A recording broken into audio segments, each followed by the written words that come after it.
Legislator Syracuse. Thank you, Mr. Chairman. Again, it seems the assaults start with the anti-gun, anti-Second Amendment rights. What we have here is this micro-stamping. I hesitate to use the word technology, but unfortunately, this micro-stamping perspective has repeatedly failed in tests, in laboratory environments, and it's just an inconsistent, quite a costly and inexpensive way to try to track every single bullet that's expressed from a firearm. And also with micro-stamping, what we can see is they're easily scoured, or they're easily tampered with, and it will again just further erode the ability of law-abiding citizens to purchase their firearm, purchase their bullets and their ammunition. And from my perspective, the Niagara County Federation of Conservation Clubs,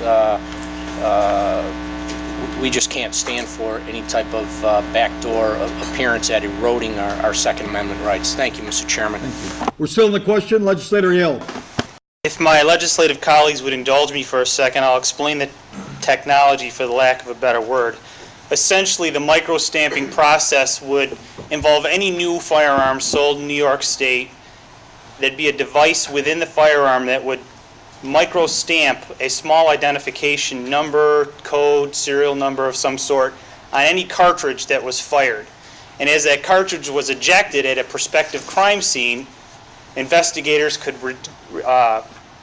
collect this cartridge and then cross-reference it with a database that would have to be created and maintained within New York State.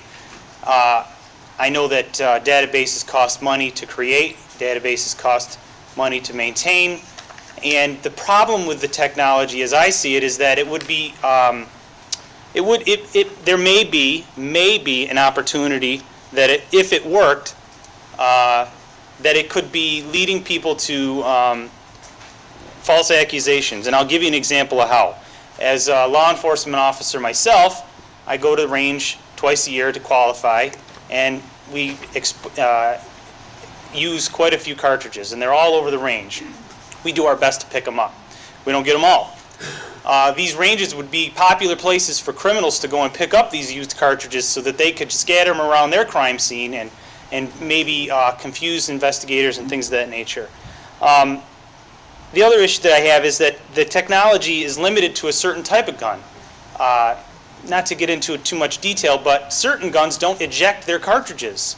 Old West type guns, revolvers if you will, the cartridges remain in there unless the operator actually removes them. So if you were to use a gun in that category to commit a crime, you're going to take the cartridges with you, thereby nullifying the effectiveness of this technology. So there's just a lot of holes in it. You know, you're talking about adding an expense to law enforcement for a technology that's not proven, that studies have shown you can scrub the technology right out of the new handgun. You know, I just think that it's another attack again on the Second Amendment rights. So I would ask for the support of this legislative body in regards to this resolution. Thank you, Chairman. All in favor? Aye. Opposed?